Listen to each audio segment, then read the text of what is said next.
Welcome to We Drink and We Farm Things. This is the farm comedy podcast that is an adult happy hour for the farming community. We drink adult beverages, talk about the ups and downs of farming things, and give zero clucks about not having the perfect farm life. We keep it real with you and share the mistakes we've made and what we've learned so you can feel less alone in this farm thing. We drink things, we farm things.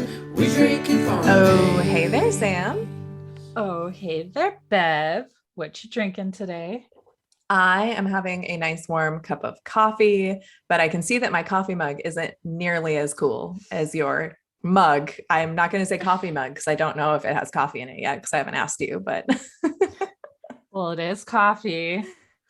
It's not exciting coffee today, but yeah, my mug is pretty exciting. It is a T-Rex mug and it's got little arms. So I bought this one actually for when I pre-pandemic worked in an office to be like as a conversation piece. It works wonderfully. So if you're back in the office and maybe you even start a new job, if you feel bold enough to have a fun coffee mug, it's a great way to break the ice with people, especially if they're grumpy and don't want to be in a meeting. So pro career tips from Sam to you in this dive bar. So welcome. And I'm going to give everybody too much information. You are using a T-Rex mug and I am wearing T-Rex underwear. So we are matching in a really odd, uncomfortable way. I mean, we're usually on the same wavelength. I feel like that is on the same wavelength, but maybe we missed the memo. But I don't, full disclosure, I don't have dinosaur underwear. So apparently I'm missing out on life. Me undies is the greatest thing that has ever happened to me because I can express my weird, quirky personality without anyone else having to see it. We should get sponsored by Me Undies. We should. I will send them an email. Okay, perfect. I love it. Our drink peep this episode is our friend Natalie Quist, and she is at Cloud Lover Fiber over on the Instagram. So cheers, lady. Cheers. I will link to Amazon as well for this mug if anybody's interested in taking my career advice there. Or if you just are like Bev and I and really have an obsession with mugs. Yeah. It's a good one to have around the house too. I like it. I like it. So welcome to today's dive bar. Yes. Yeah, I'm so excited. I love dive bars for a lot of reasons. But in this one today, we're going to talk about storing your seeds because here's the thing. A lot of you are probably saving some seeds from your garden if you are that far in your gardening career or journey. That's a better word. That's such a better word. I thought you were trying to avoid it because we try to not say on this journey. But it's accurate. Yeah, it is. It's accurate. Or you might be like Sam and I and buy too many seeds. So you can't plant them all in one season. Mm-hmm. So that means you have to figure out how to store them in a way that they don't go bad and can be used for the next season because seeds are like money. I mean, seeds are like currency around here. Yeah. Because they cost money. And they can cost a lot of money, like depending on where you buy your seeds from or how many you want to buy. So you don't want them all to go bad. Having some seeds on hand also, I would call another step in just like being prepared so that you can plant a garden, in the spring if you need to and can't get the things that you want from the grocery store. So there you go. There you go. And I would call myself a garden prepper at this point with the amount of seeds I have. I am prepared for whatever happens. And don't worry, YouTube, you're going to get to see how many seeds Sam and I have in just a little bit. Yes. I know it's the content you've been waiting for. It is.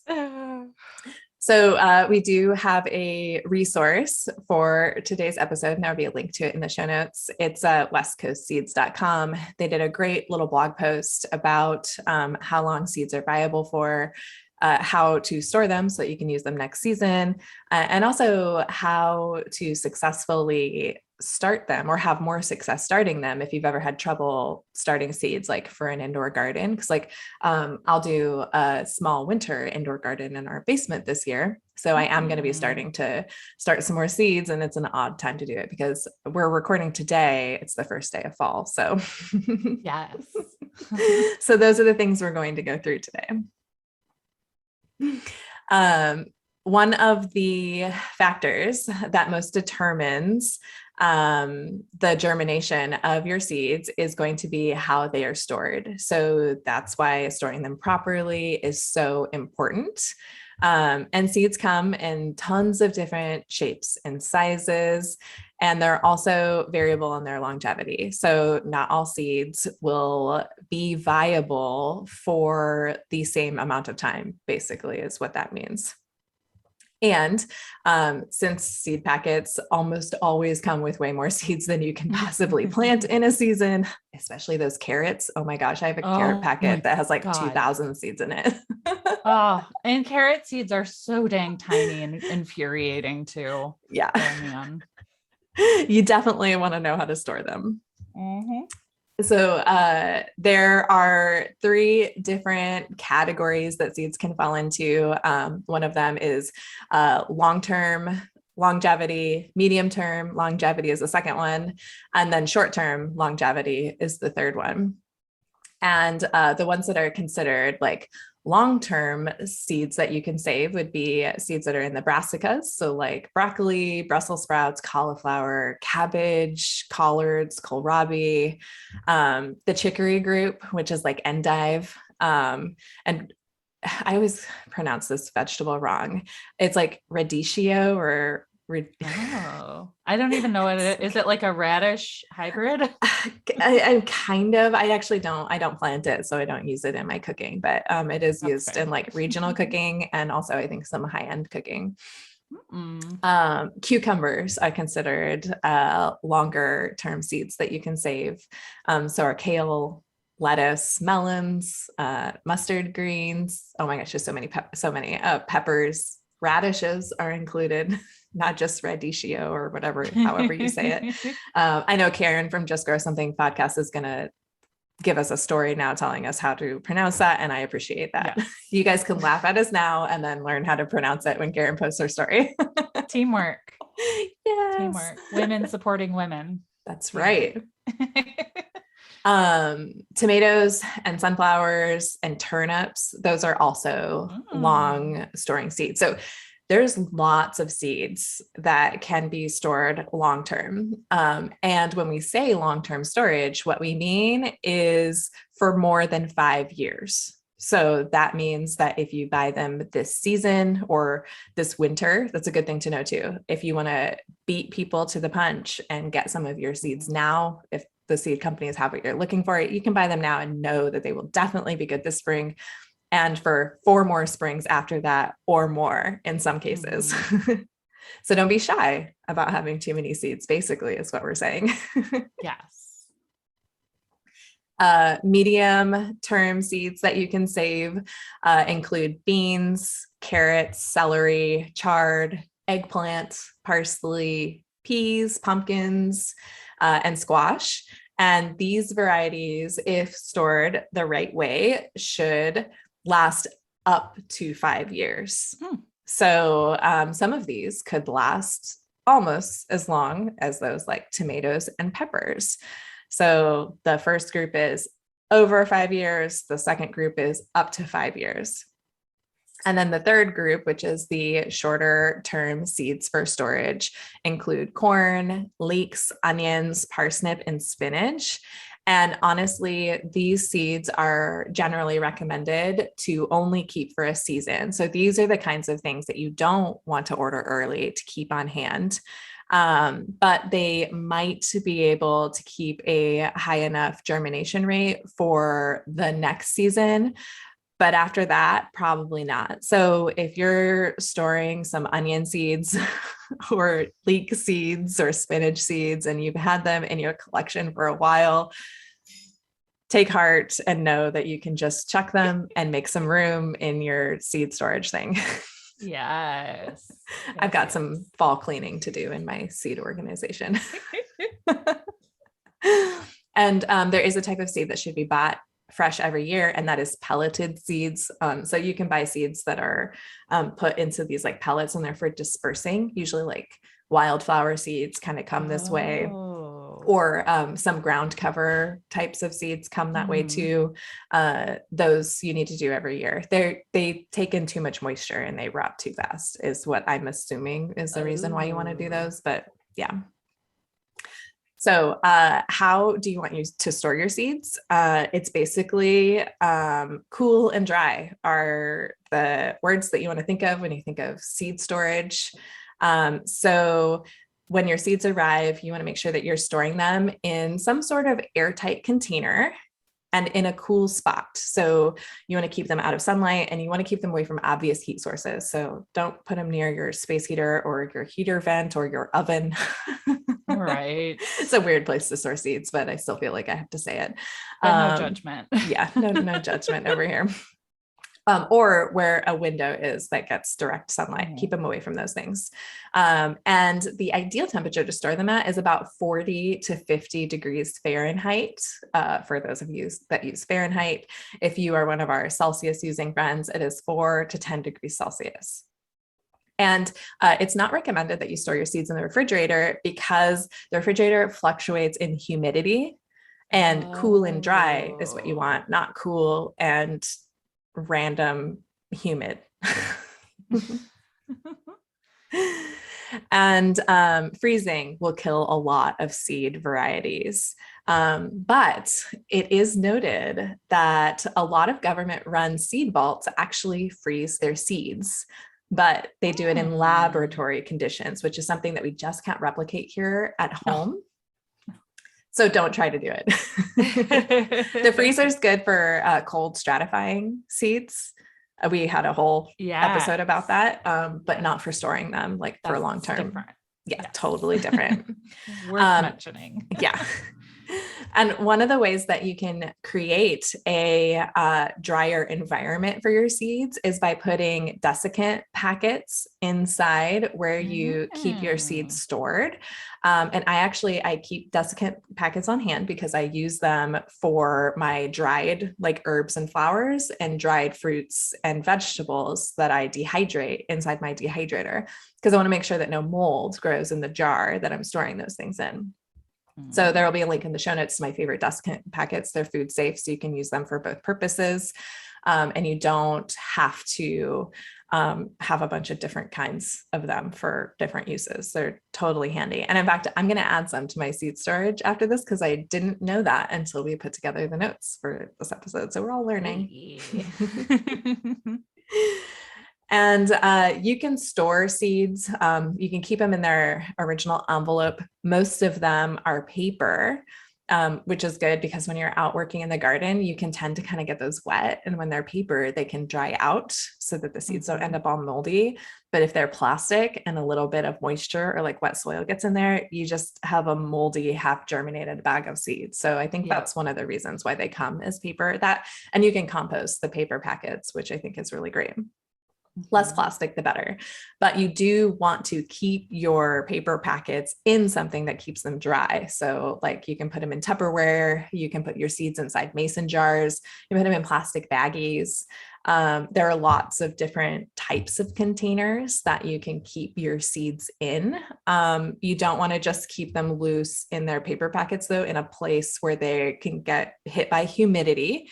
If you live in the Midwest, it's the inside of my house during the summertime. Yes. Or where they can get like water or something like that spilled on us. That's why you want to put them in a separate container. And mason jars are actually really great to store seeds that you save from your garden. I keep those little tiny ones like on hand that have the little lids. I dry the seeds properly, put them in there, I do drop desiccant packets in those and then put the lid on, and I've got seeds stored in the little jar. Ta-da! All right, now we're going to talk about how we store our seed packets. And Sam, I would love for you to tell the people how you store your seed packets. And if you're listening to this, you can go to YouTube and fast forward to this point in the episode, and you can actually see how Sam stores her seeds. Yes. So I would say that it's effective, but it's not great. And I'm thinking I need to readjust now that, I mean, this made sense when I was going into my first year of gardening and I was like, I don't know if I'm going to like this or not. Maybe I don't have a green thumb. I'll try these few little things. Well, turns out Mama's pretty good in the garden and now she's got a big ass seed obsession. So for those of you listening, I have a photo album that holds 4x6 photos. And it's pretty thick to begin with. I think it's like 2 or 3 inches thick, but the problem is I have so many seeds that it's like a foot out, probably, maybe more.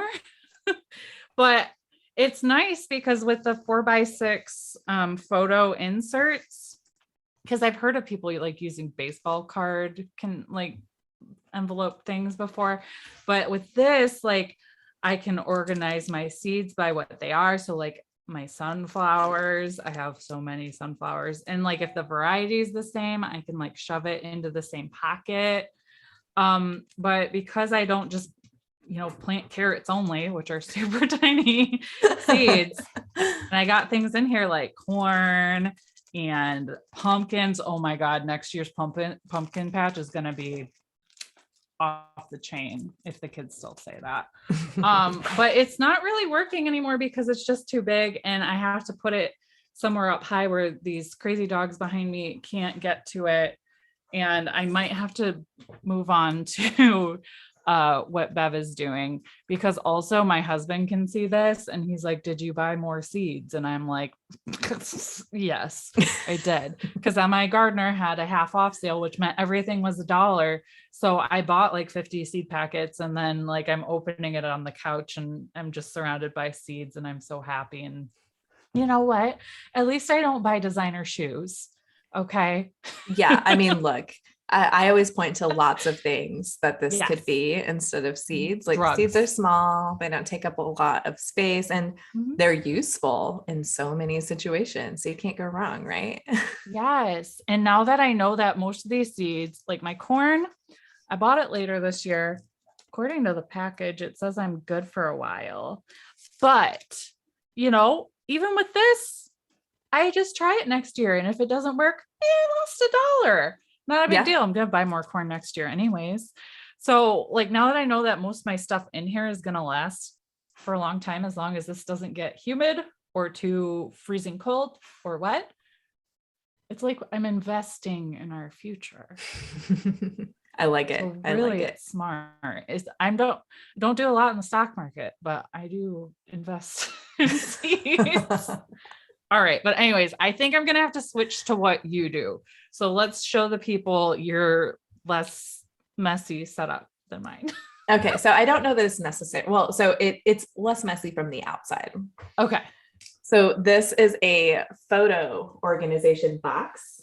Ooh. And what it is, for the people that can't see this, it's like a giant rectangular small suitcase size Tupperware. Like a briefcase, like you're going to work. Yeah, it's like a work briefcase, but it's my farm work briefcase.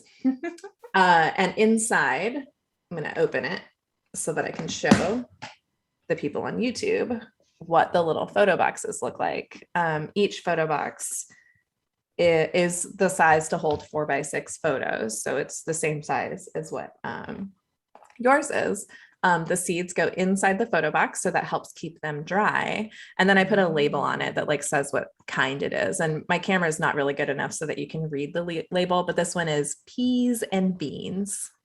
Oh, and it's all very colorful too. It is. Mine is rainbow. You can get plain ones though. So if you don't want rainbow, or I think you can get some that are like, all one color.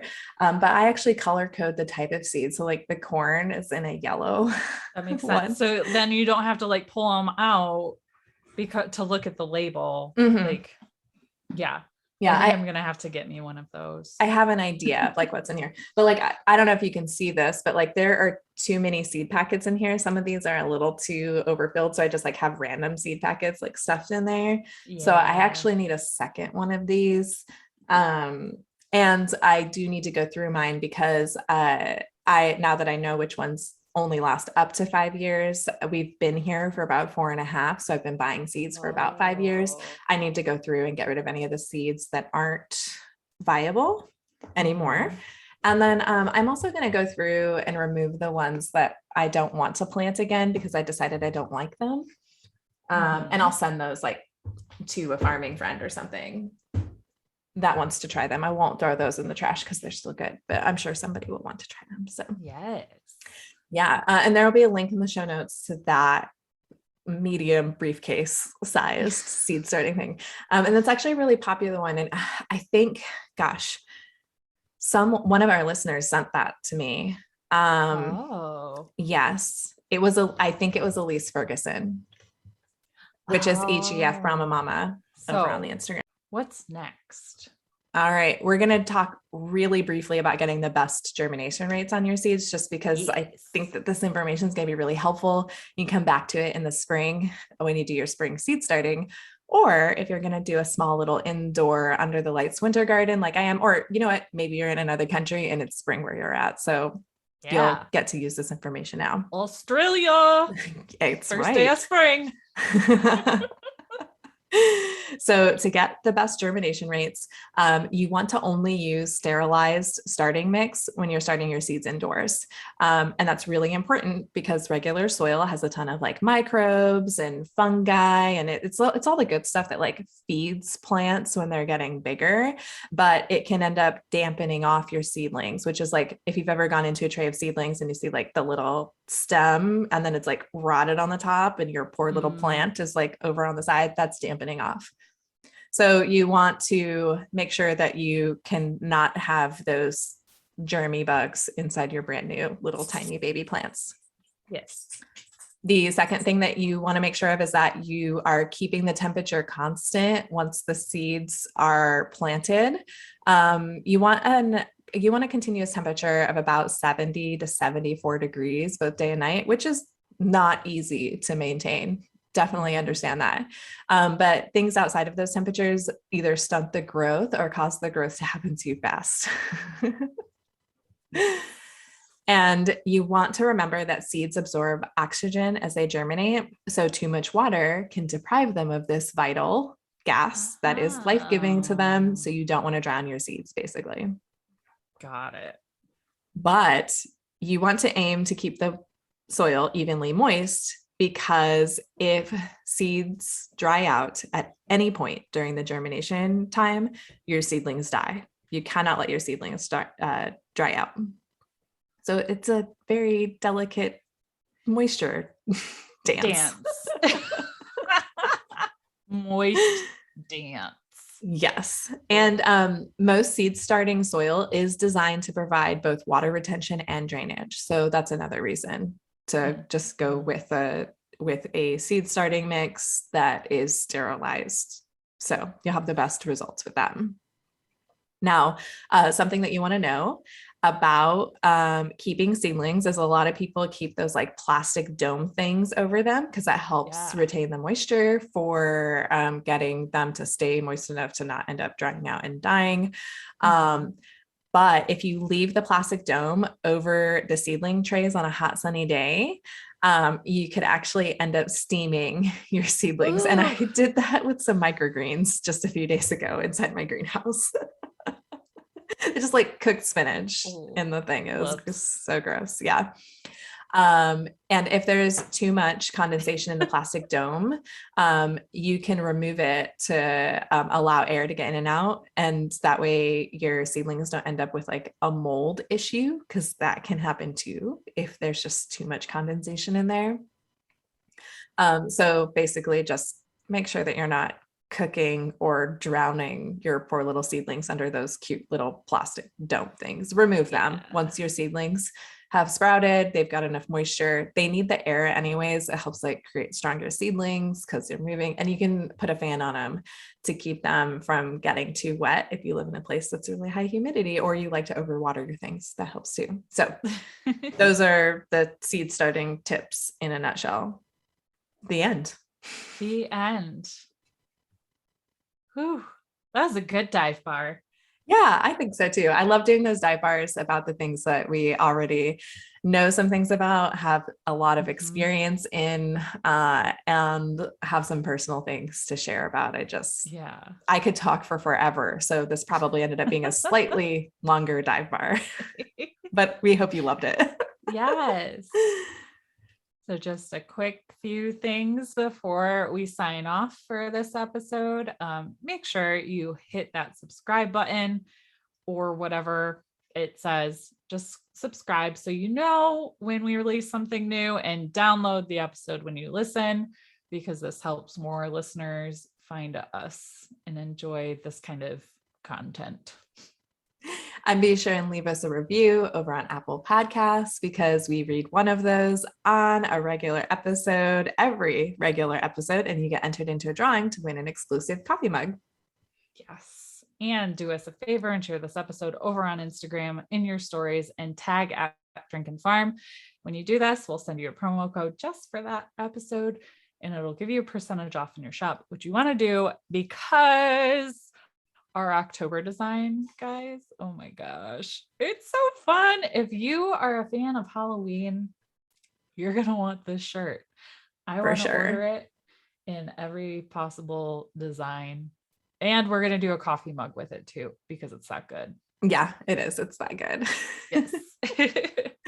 And make sure you take a look at the show notes. You'll find links to the article that we discussed today, links to the cool things that you can buy on Amazon for your seeds, and links to our merch shop, social media. You know the drill, all that good stuff.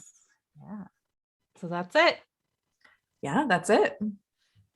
So until next time, drink, farm, and give zero clucks. Podcast. We drink things, we farm things, we drink and farm